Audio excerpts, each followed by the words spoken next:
అందరికీ నమస్తే. Welcome back to rainbow home cooking. ఈరోజు మీ అందరికీ సింపుల్గా చేసుకునే 4 రకాల కర్రీస్ని ఈజీగా చేసి చూపించబోతున్నాను. టేస్ట్ అయితే చాలా బాగుంటాయి. ఇంకా మనం వీటిని చాలా ఈజీగా చేసుకోవచ్చండి. ఈ రెసిపీస్లో మొదటి రెసిపీ బీరకాయ శనగపప్పు. ఈ రెండింటి కాంబినేషన్ చాలా బాగుంటుందండి. ఈ కర్రీని చాలా సింపుల్గా రెడీ చేసుకోవచ్చు. ఇప్పుడు మీ అందరికీ ఈజీగా ఇంకా టేస్టీగా ఈ బీరకాయ శనగపప్పు కర్రీని ఎలా తయారు చేసుకోవాలో చేసి చూపిస్తాను. ఈ రెసిపీ కోసం ముందుగానే శనగపప్పును 2 గంటల పాటు నానబెట్టేసుకోవాలి. తర్వాత ఒక కడాయి తీసుకుని కొంచెం ఆయిల్ వేసుకోవాలి. దీనిలో 1/2 టీ స్పూన్ ఆవాలు, 1/2 టీ స్పూన్ జీలకర్ర, ఇంకా ఒక ఎండుమిర్చి కట్ చేసుకుని వేసుకోవాలి. ఈ పోపు కొంచెం ఫ్రై అయిన తర్వాత దీనిలో కట్ చేసుకున్న ఆనియన్ 1 కప్పు వేసుకోవాలి. తర్వాత దీనిలోనే గ్రీన్ చిల్లీస్ కూడా 4-5 వేసుకోవాలి. గ్రీన్ చిల్లీస్ వేసుకున్న తర్వాత దీనిలోనే కొన్ని కరివేపాకు కూడా వేసుకుని ఫ్రై చేసుకోవాలి. మీడియం టు లో ఫ్లేమ్లో పెట్టుకుని ఫ్రై చేసుకోవాలి. ఆనియన్ ఈ విధంగా ఫ్రై అయిన తర్వాత కట్ చేసుకున్న బీరకాయ 2 కప్పుల వరకు వేసుకోవాలి. బీరకాయ వేసుకున్న తర్వాత ఒకసారి విధంగా బాగా కలుపుకుంటూ 1 నిమిషం ఫ్రై చేసుకోవాలి. దీనిలోనే ముందుగా నానబెట్టుకున్న శనగపప్పు 1 కప్పు వరకు వేసుకోవాలి.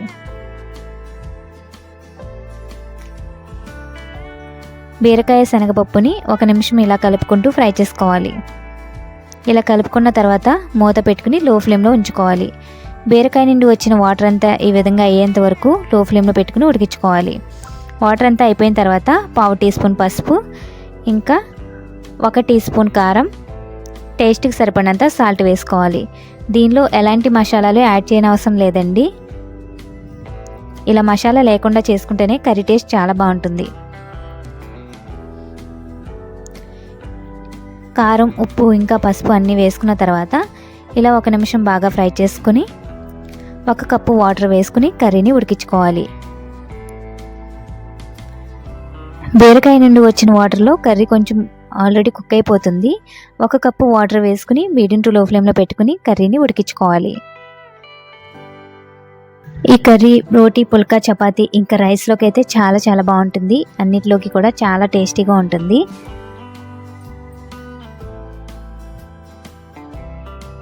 కర్రీ ఇలా దగ్గర పడిన తర్వాత స్టవ్ ఆఫ్ చేసేసుకుని దించేసుకోవాలి.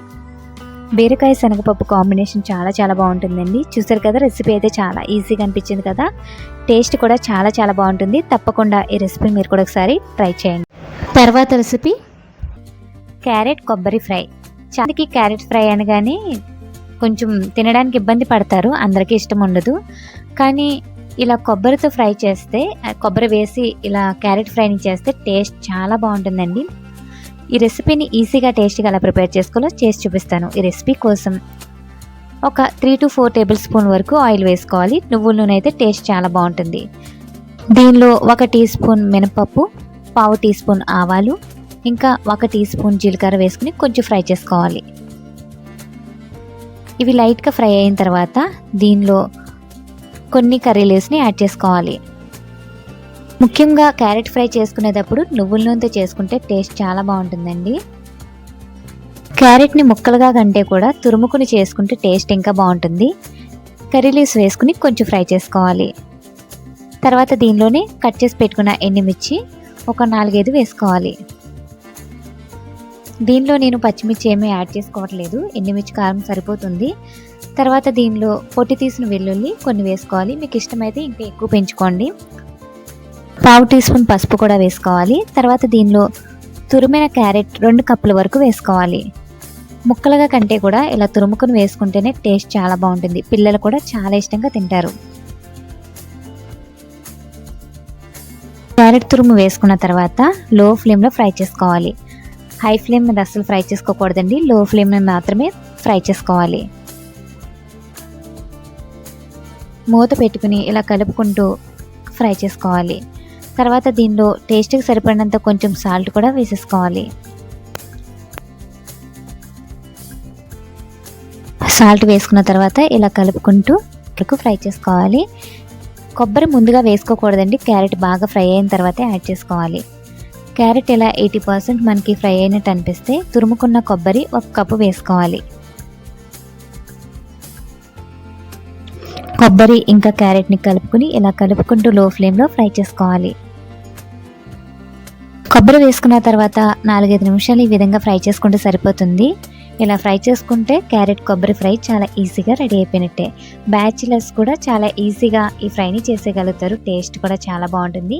ఇంకా చాలా హెల్తీ రెసిపీ కూడా. ఇలా చేస్తే పిల్లలు కూడా చాలా ఇష్టంగా తింటారు. క్యారెట్ ఫ్రై అయితే చాలా ఈజీగా రెడీ అయిపోయింది. చూసారు కదా, రెసిపీ అయితే చాలా ఈజీగా అనిపించింది కదా. తప్పకుండా ఈ రెసిపీని మీరు కూడా ఒకసారి ట్రై చేయండి. Thanks for watching. మూడవ రెసిపీ ఆనపకాయ దప్పలం. టేస్ట్ చాలా బాగుంటుందండి. ఈ రెసిపీ కోసం ముందుగా కొంచెం ఆయిల్ని వేసుకోవాలి. 2 టేబుల్ స్పూన్ వరకు ఆయిల్ వేసుకుని దీనిలో 1 కప్పు ఆనియన్ వేసుకుని ఫ్రై చేసుకోవాలి. ఈ కర్రీని నేను 2 రకాలుగా తయారు చేస్తూ ఉంటాను, ఒక్కొక్కసారి ఒక్కొక్కలాగా. అంటే ఈసారి నేను ఈ ప్రాసెస్లో చేస్తున్నాను. ఇంకొక ప్రాసెస్ అయితే మా అత్తయ్య గారి దగ్గర నేర్చుకున్నాను. అది కూడా టేస్ట్ చాలా బాగుంటుంది. ఇది కూడా చాలా బాగుంటుంది.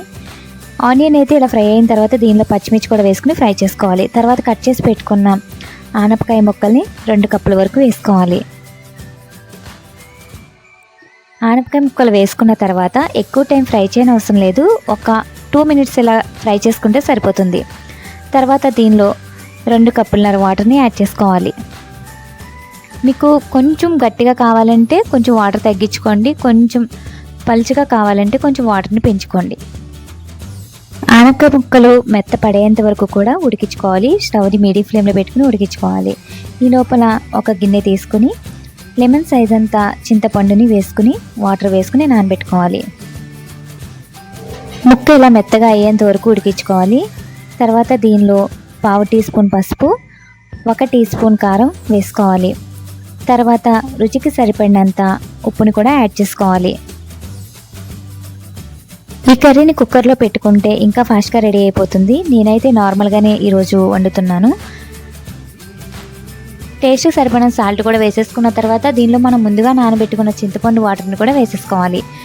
ఆనపకాయ ముక్కలు ఉడకకుండా చింతపండు వాటర్ వేసుకోకూడదు. అలా వేసుకుంటే ముక్కలు మెత్తగా ఉడకవు. బాగా ఉడికిన తర్వాతే వేసుకోవాలి.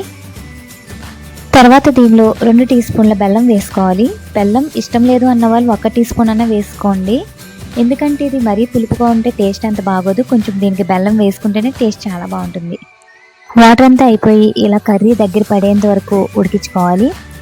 ఇలా ఉడికిన తర్వాత మనం స్టవ్ ఆఫ్ చేసేసుకుని దీనిలోకి పోపు రెడీ చేసుకుని వేసుకోవాలి.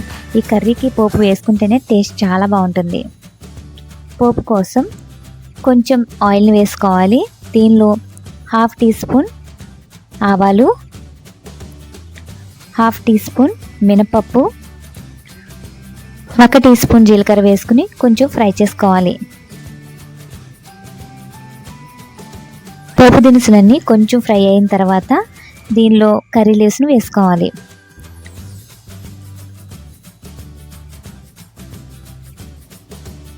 దీనిలో కొన్ని కర్రీ లీవ్స్ని కూడా వేసుకున్నాను. తర్వాత కట్ చేసి పెట్టుకున్న ఎండుమిర్చి కొన్ని, ఇంకా కొన్ని వెల్లుల్ని కూడా వేసుకుని ఫ్రై చేసుకోవాలి. పోపు అంతా ఫ్రై అయినప్పుడు మనకి మంచి అరోమా వస్తుంది. పోపులన్నీ బాగా ఫ్రై అయిన తర్వాత స్టవ్ ఆఫ్ చేసేసుకుని ఈ పోపుని కర్రీలో వేసుకుని కలిపేసుకోవాలి. పోపు వేడిగా ఉండగానే ఇలా మనం ఉడికించి పెట్టుకున్న కర్రీలో వేసుకుని కలిపేసుకోవాలి. ఇలా కలిపేసుకుంటే ఆనపకాయ దప్పలం చాలా ఈజీగా రెడీ అయిపోయినట్టే. చూసారు కదా, చాలా సింపుల్గా చాలా హెల్తీ అండ్ టేస్టీ రెసిపీ ఆనపకాయ దప్పలం ఈజీగా రెడీ అయిపోయింది. ఇంకా దీనిలో చివరిగా కట్ చేసి పెట్టుకున్న కొంచెం కొత్తిమీర వేసుకుంటే టేస్ట్ ఇంకా బాగుంటుంది. కొత్తిమీర వేసుకుని మొత్తం అంతా బాగా ఒకసారి కలిపేసుకోవాలి. ఆనపకాయ దప్పలం చాలా ఈజీగా రెడీ అయిపోయింది. చూసారు కదా, రెసిపీ అయితే చాలా ఈజీగా అనిపించింది కదా. టేస్ట్ కూడా చాలా బాగుంటుంది. ఆనపకాయ ఇష్టం లేదు అనే వాళ్ళు కూడా చాలా ఇష్టంగా తినేస్తారు. మనం రైస్ అంతా కర్రీతోనే తినేయచ్చు. టేస్ట్ అంత అద్భుతంగా ఉంటుంది. తప్పకుండా ఈ రెసిపీని మీరు కూడా ఒకసారి ట్రై చేయండి. ఈ వీడియోలో చివరి రెసిపీ హెల్తీ రెసిపీ కూడా బచ్చల కూర టమాటో కర్రీ. పిల్లలైతే ఒక్కొక్కసారి ఆకుకూరలు తిన్ను అని మారం చేస్తూ ఉంటారు కదా, వాళ్ళకి ఇలా కర్రీ చేసి పెడితే చాలా ఇష్టంగా తింటారు. ఇంకా బచ్చల కూర తీసుకోవడం వలన ఆరోగ్యానికి కూడా చాలా మంచిది కదా. ఇప్పుడు మీ అందరికీ ఈజీగా టేస్టీగా ఈ బచ్చల కూర టమాటో కర్రీని ఎలా ప్రిపేర్ చేసుకోవాలో చేసి చూపిస్తాను. ఈ రెసిపీ కోసం నేను బచ్చల కూరని 2 కట్టలు తీసుకున్నాను. శుభ్రంగా కడిగేసుకుని కట్ చేసుకోవాలి. కట్ చేసుకుని పక్కన పెట్టుకోవాలి. తర్వాత ఒక కడాయి పెట్టుకొని కొంచెం ఆయిల్ని వేసుకోవాలి. 3 టేబుల్ స్పూన్ వరకు ఆయిల్ వేసుకున్న తర్వాత కట్ చేసి పెట్టుకున్న ఆనియన్ 1 కప్పు వేసుకోవాలి. తర్వాత 6 వరకు కట్ చేసి పెట్టుకున్న పచ్చిమిర్చిని కూడా వేసుకుని ఫ్రై చేసుకోవాలి. మీడియం టు లో ఫ్లేమ్లో ఆనియన్ని ఈ విధంగా ఫ్రై చేసుకోవాలి. ఆనియన్ ఇలా 80% ఫ్రై అయిన తర్వాత దీనిలో కట్ చేసి పెట్టుకున్న టమాటో 1 కప్పు వరకు వేసుకోవాలి. తర్వాత దీనిలోనే కట్ చేసి పెట్టుకున్న బచ్చల ఆకును కూడా వేసేసుకోవాలి.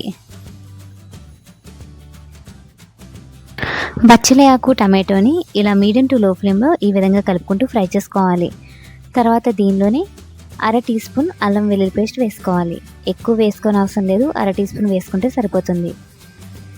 అల్లం వెల్లుల్లి పేస్ట్ వేసుకున్న తర్వాత ఇలా మీడియం టు లో ఫ్లేమ్లో ఫ్రై చేసుకుంటూ మూత పెట్టుకుని టమాటో ఇంకా బచ్చల ఆకు ఫ్రై అయ్యేంత వరకు మూత పెట్టుకుని ఫ్రై చేసుకోవాలి.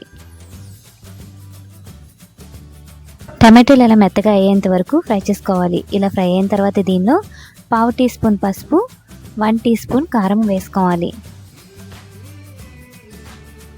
తర్వాత దీనిలో 1/2 టీ స్పూన్ ధనియాల పొడి, 1/2 టీ స్పూన్ జీలకర్ర పొడి కూడా వేసుకోవాలి. ఇంకా టేస్ట్కి సరిపడినంత సాల్ట్ కూడా వేసుకోవాలి. ఇలా అన్నీ వేసుకున్న తర్వాత 1 నిమిషం కలుపుకుంటూ ఫ్రై చేసుకోవాలి.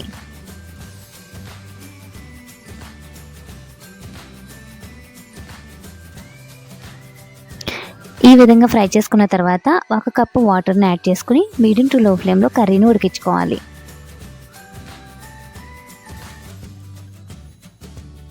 ఈ కర్రీ రైస్లోకే కాకుండా పుల్కా, రోటీ, చపాతీలోకి కూడా చాలా బాగుంటుంది. ఇలా కర్రీ దగ్గర పడిన తర్వాత స్టవ్ ఆఫ్ చేసుకుని దించేసుకోవాలి. చూసారు కదా, పచ్చల కూర టమాటో కర్రీ చాలా ఈజీగా రెడీ అయిపోయింది. టేస్ట్ అయితే చాలా బాగుంటుంది. ఈ కర్రీ ఇంకా పుల్కా, రోటీ, చపాతీ, రైస్లోకి అన్నిటిలోకి చాలా బాగుంటుంది. తప్పకుండా ఈ రెసిపీని మీరు కూడా ఒకసారి ట్రై చేయండి. చూసారు కదా, సింపుల్గా చేసుకునే 4 రకాల కర్రీస్ చాలా ఈజీ అండి. ఇంకా టేస్ట్ కూడా చాలా బాగుంటాయి. ఈ వీడియో కనుక నచ్చితే లైక్ చేయండి. Thanks for watching.